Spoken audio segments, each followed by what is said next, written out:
কি গো, তুমি এখনো গেঞ্জি পরে? কেন গেঞ্জি পরার আইন নেই নাকি দাসপাড়ায়? আরে আইনের কথা উঠছে কেন? গেঞ্জির সঙ্গে আইনের কি সম্পর্ক আছে সেটাই তো বুঝলাম না। বলছি পাঞ্জাবি টাঞ্জাবি পরনি কেন এখনো? তুমি কি বলছো আমি বুঝতে পারছি না। এই বিদঘুটে গরম, এই গরমে খামোখা পাঞ্জাবি পরতে যাবো কেন? হ্যাঁ, আর তাছাড়া বাড়িতে তো আমি গেঞ্জি পরেই থাকি। কি হলো আঙ্কেল, আপনি এখনো গেঞ্জি পরে বসে আছেন? কেন এখনো গেঞ্জি পরে আছেন আঙ্কেল? তোরা কিছু বল, আমি তো তোদের কর্মকর্তা আঙ্কেলকে বলে বলে ফেড আপ হয়ে গেছি। এখনো গেঞ্জি পরে বসে আছে? আরে বাবা, এতদিন ধরে তো আমাকে দেখছো, আমি তো বাড়িতে গেঞ্জি পরেই থাকি। কি রে নাট বলছো, তোরা আমাকে বাড়িতে গেঞ্জি ছাড়া অন্য কোনো পোশাকে দেখেছিস? সে কি আমরা জানি না? আমরা তো এইটুকু বয়স থেকে আপনাকে দেখছি। গেঞ্জিটা খুলে ফেলুন। আরে বাবা, বাড়িতে গেঞ্জি পরে থাকেন বলে কি আপনি বিয়ে বাড়িতেও গেঞ্জি পরে যাবেন আঙ্কেল? বিয়ে বাড়ি? কার বিয়ে? সে কি মশাই, ভুলে গেলেন কার বিয়ে? তাজ্জব ব্যাপার মশাই। নিন তাড়াতাড়ি পাঞ্জাবি টাঞ্জাবি পরুন, আমরা যে আপনার জন্য অপেক্ষা করছি।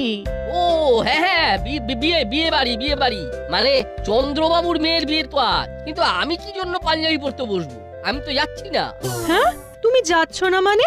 পাগল, যার দিনকাল পড়েছে, বাড়ি তালা বন্ধ করে কেউ বাসে করে দাসপাড়া থেকে হৃদয়পুরে নিমন্ত্রণ খেতে যায়, এর মানেটা বুঝছো?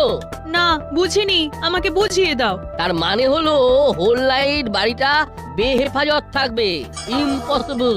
বাসে করে পুরো দাসপাড়া চন্দ্রবাবুর মেয়ের বিয়ে খেতে যাচ্ছে। একবার ভেবেছো যে হারে চুরি বেড়েছে, তাতে ভালো মন্দ কিছু ঘটে গেলে তখন কি হবে? আপনি একা দাস পাড়ায় থাকবেন? আমি থাকবো কর্মকর্তা আঙ্কেলের সাথে। আমিও বা বাদ থাকি কেন? নাটো যেখানে পল্টু আর সেখানে। আমি কি করব বলতো? তুই আমাদের প্রতিনিধি হিসাবে বিয়ে বাড়ি অ্যাটেন্ড করবি। আর আমাদের হয়ে মাংস মাছ আর মিষ্টি খেয়ে নিবি তুই আর রেঞ্জদা ভাগাভাগি করে। এই সত্যি তোরা বিয়ে বাড়ি যাবি না? না গো, তোমরা যাও। আমার কেমন যেন মন বলছে কর্মকর্তা আঙ্কেলের কাছে থাকা উচিত। বল্টু চল, আমরা আমাদের কথাটা আমাদের গার্জেনদের বলে দিয়ে আসি। ছেলে বটে নাট বল্টু। একদম নিখাদ সোনা।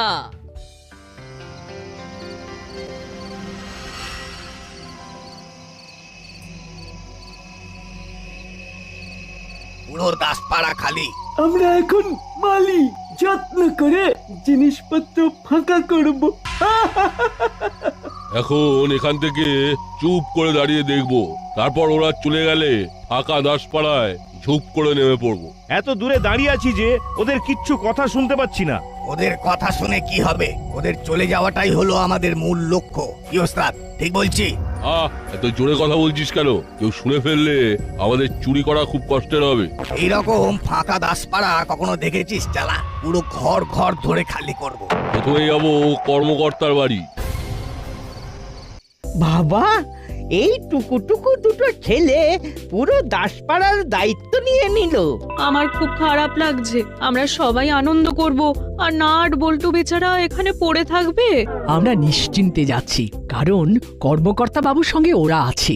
ঠিক বলেছেন দিদি। এটা বেশি বাড়াবাড়ি। পুলিশ তো সব সময় টহল দিচ্ছে, এর মানে পুলিশের ওপর আপনাদের কারো বিশ্বাস নেই? অবশ্যই বিশ্বাস আছে, বড় বাবুর ওপর বিশ্বাস না রেখে উপায় আছে?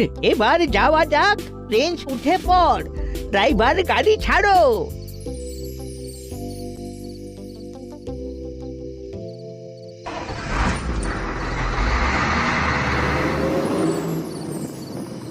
ব্যাস, এখন দাসপাড়া জনশূন্য, শুধু একা আছেন আমাদের বড়বাবু। চলো আমরা আমাদের কাজে ফিরি।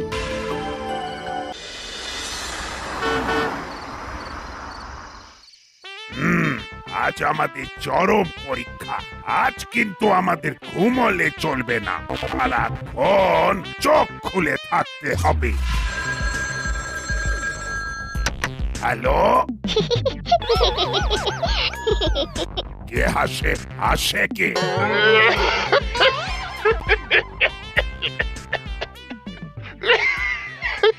কে?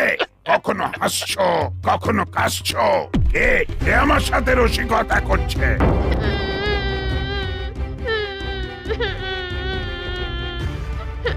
যত সব ভোরকুটির দল। क्या हुआ साहब? ओ बुरकुटी क्या है साहब? ওটার মানে হলো বদমাইশ। कौन फोन किया? ওই যে বললাম, বদমাইশের দল আমার সাথে রসিকতা করছে। আবার রসিকতা দাঁড়া দেখাচ্ছে। হ্যালো, আমার সাথে ফাজলামি হচ্ছে। যদি ধরতে পারি না তোমাদের সব কটাকে জেলে ভরবো। এ কি হচ্ছে আমি বলছি অত হট চেম্বার কেন? এ, ও বুঝেছি, তুমি ইন্নি হ্যাঁ অত হট চেম্বার কেন? সকাল থেকে হট চেম্বারে বসে বসে হঠাৎ করে মাথাটা হট টেম্পার হয়ে গেছে। আমার ভুল ধরতে যেও না, চেম্বারের শেষে র আর ওই টেম্পারের শেষেও র আছে, রয় রয় মিলে গেছে। তাই দেখলাম তোমার ভুল ধরানো আমার কম্য নয়। তা বলো, হঠাৎ ফোন করলে কেন? তোমরা কি পৌঁছে গেছো? হ্যাঁ পৌঁছে গেছি। তোমাকে একটা কথা বলবো বলে একটু আলাদা হয়েছি। বলো। কি আর বলবো, তোমার উপর এই দাসপাড়ার লোকেদের কোনো বিশ্বাস নেই। এটা শুনে আমি এত দুঃখ পেয়েছি কি বলবো। তুমি কিসে বুঝলে? না বোঝার কিছু তো নেই।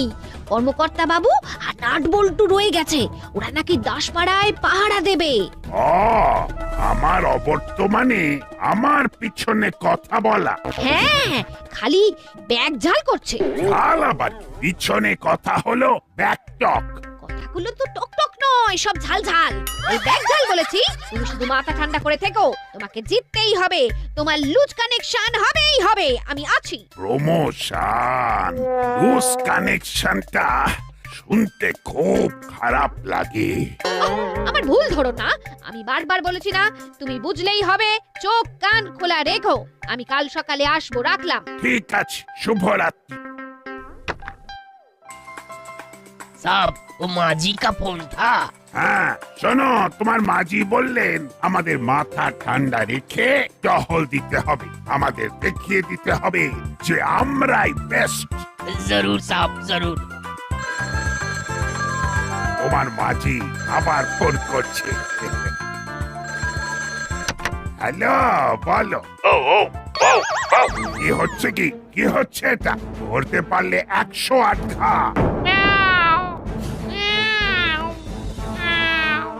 একে আমার সাথে রসিকতা হচ্ছে।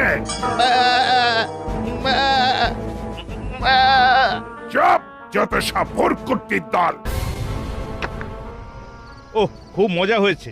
বড়বাবু খেপে বোম। এটা হলো যুদ্ধের প্রথম ভাগ। মানুষকে ঘেঁটে দাও।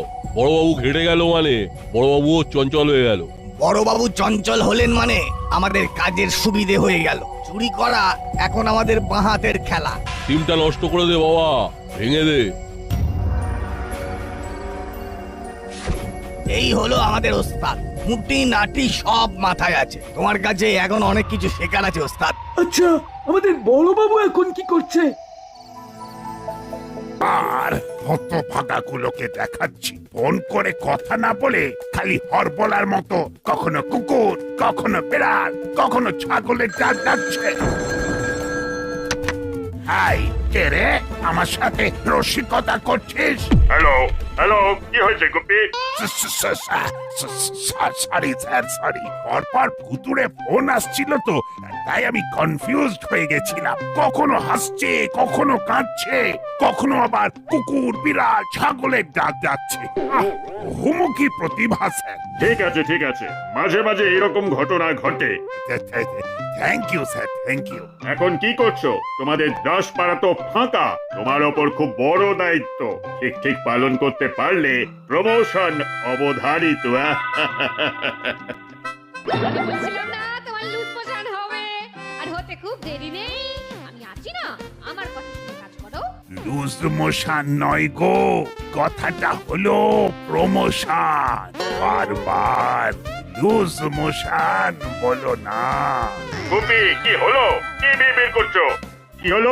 তোমার লুজ মোশন হয়েছে? লুজ মোশন না স্যার, আমি অন্য একটা কথা ভাবছিলাম। হ্যাঁ, ভাবতে লুজ মোশনের কথা মনে এসে গেছিল। ভাবা যায় না। কোথায় হচ্ছে তোমার প্রমোশনের কথা, সেখানে তুমি নিয়ে এলে লুজ মোশন। সত্যি তোমাকে যে কি বলি। যাকে তোমাকে আবার মনে করিয়ে দিই, তোমার ওপর অনেক দায়িত্ব। আমি জানি স্যার, জানি। আমি তাহলে টহলে বেরোচ্ছি। তোমার যাত্রা শুভ হোক। শুভরাত্রি।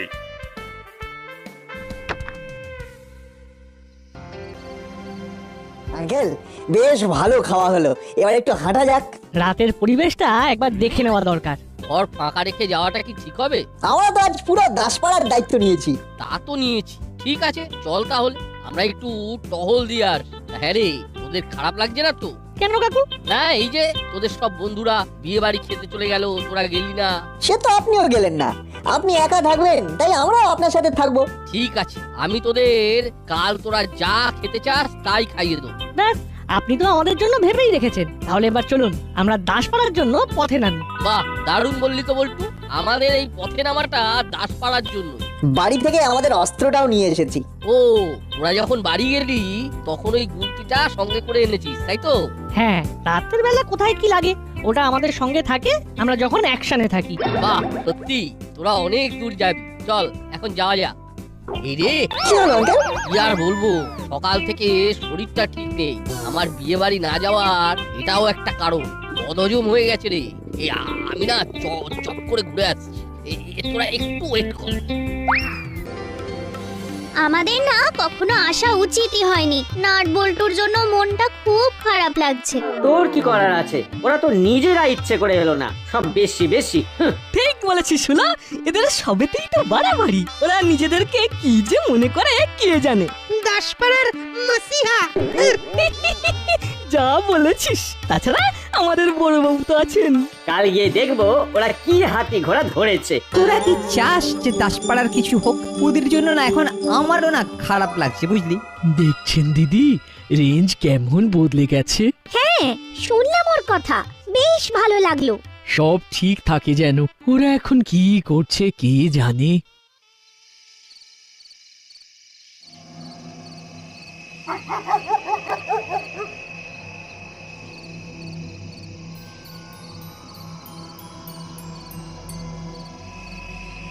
না ওস্তাদ, এরকম দারুণ সুযোগ চলে এলো বলো তো। লোডশেডিং হয়ে গেছে। চল আজ কর্মকর্তার বাড়িটা ফাঁকা করি। তোমরা দুই ওস্তাদ রেস্ট নাও, আমি আর বাবা আমাদের কামাল দেখাই। কি বলো বাবা? বলেছো তো ভালোই। চলো আমরা দুজনেই ভেতর থেকে সবকিছু বাইরে নিয়ে আসি।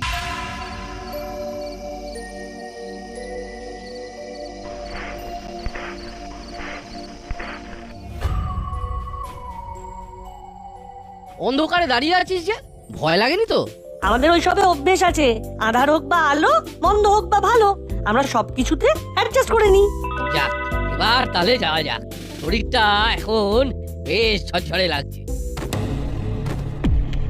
নাট বল্টু, একটা আওয়াজ পেলি? পেয়েছি, কেউ মনে হয় ছাদ থেকে নিচে নামলো। তাহলে কি চোর? একবার দেখতে হবে। বিজয় আনন্দ অনুভব করছিলে নাট বল্টু।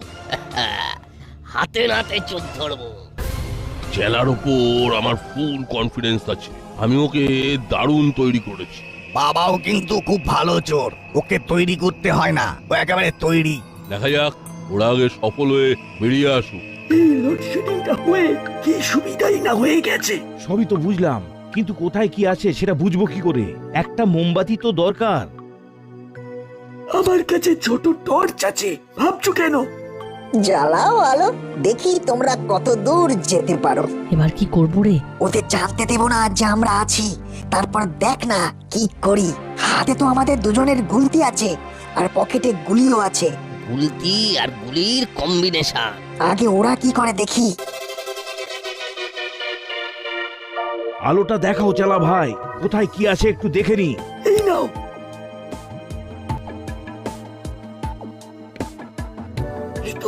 এই তো আলমারি। ব্যাস, ছু মন্তর দিয়ে আলমারি খুলে দেবো। দেখো কিরকম আমার হাতের কাজ। চাবি নেই কিন্তু আলমারি খুলে যাবে। এই দেখো।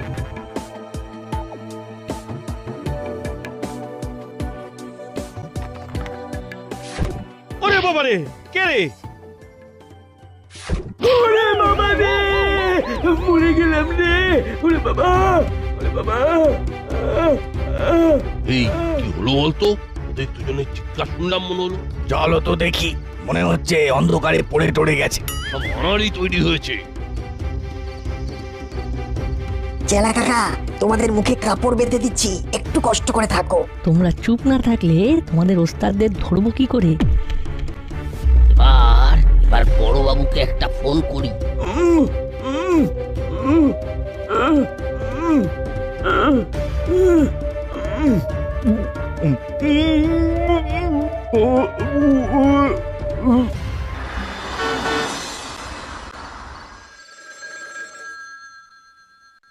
আবার ফোন বাজছে। এত রাতে কি কেউ উল্টো পাল্টা ফোন করবে? কি হাবু, ফোনটা ধরেই ফেলি। হ্যালো, আমার বাড়িতে দুটো চোর চুরি করতে এসেছিল, তাদেরকে ধরে বেঁধে রেখেছি, আপনিও চলে আসুন। ওরে বাবা, আপনি চোর ধরে ফেলেছেন? বাবা বাবা বাবা, আমি এক্ষুনি আসছি, রাখুন রাখুন। এবার বৃষ্টিকে ফোন করে সুখবরটা দিতে হবে।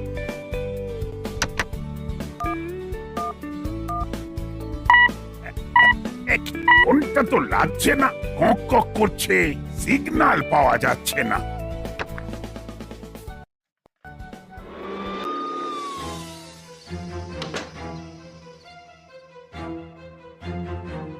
বুঝলি কাকাতুয়া, ওরা ঘরে ঢুকে আমাদের জন্য দরজা খুলে রেখেছে।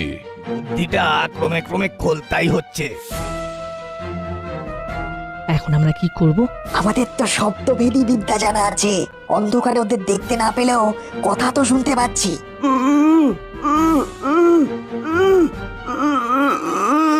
রে, কি হলো? কোথায় তোরা?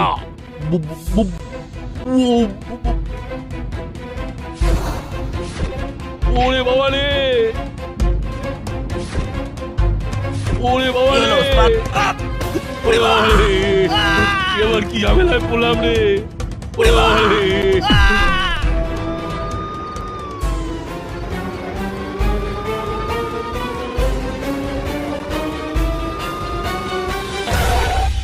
ভাবলাম ফাঁকা মাঠে গোল দেবো। ফাঁকা মাঠ আর পেলি না, এই দুটো বাচ্চা ওদের চারজনকে ঘোল খাইয়ে দিল। এই যে এক্ষুনি ফোন করে বললেন দুটো চোর ধরেছেন। এই চোর দুটো হলো মাছের টোপ। ওই টপ দিয়েই হপ করে আরো দুজনকে ধরে নিলাম। বড়বাবু, কি সাংঘাতিক টিপ ওদের! এই অন্ধকারে গুলতি চালিয়ে চেলা, মুড়িলাল, কাকাতুয়া আর বাবাকে একবারে ধরাশায়ী করে ফেললো।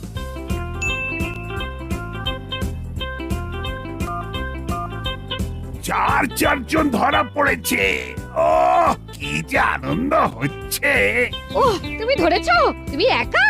না না না, এই সব ঘটনা ঘটিয়েছে আমাদের নাট বল্টু। সব এখন আমার কাছে। কিছুই হলো না, আমি ভেবেছিলাম তুমি ধরেছো। কি হলো ম্যাডাম? মুখটা কেমন যেন হয়ে গেল। চারটে চোর ধরা পড়েছে। তার মানে নাট বল্টু স্যাক্রিফাইস বৃথা যায়নি। কাল দাসপাড়ায় ফিরে জমিয়ে ফিস্ট হবে। না, একটা শেষ চেষ্টা করতে হবে, যেটা শুধু আমার গুপি করবে। কিন্তু কি করে হবে? চোরগুলোকে তো ধরে ফেলেছে। ভাবতে হবে কি করে কি করা যায়, কি করে কি করা যায়, কি করে কি করা যায়। হ্যালো আঙ্কেল, নাট বল্টু আছে? আছে, তোরা কথা বলবি? হ্যাঁ, একটু দিন না আঙ্কেল। এই নাট বল্টু রেঞ্জ তোদের সাথে কথা বলতে চাইছে। দিন আঙ্কেল। বিয়ে বাড়ি থেকে তোদের সবাইকে অভিনন্দন জানাচ্ছি। এখানেও কিস্তিমাত করলো? হ্যাঁ, আমাদের তো শুধু দেখেই যেতে হবে। থ্যাংক ইউ রেঞ্জদা, কাল গ্র্যান্ড ফিস্ট হবে। কর্মকর্তা আঙ্কেল আমাদের বলেছেন। কাল সকালে ফিরছি, তারপর জমিয়ে কথা হবে। রাখলাম। আবু চলো ওদের নিয়ে যাই। আর যাবার আগে একবার বলি, নাট বল্টু তোদের জবাব নেই।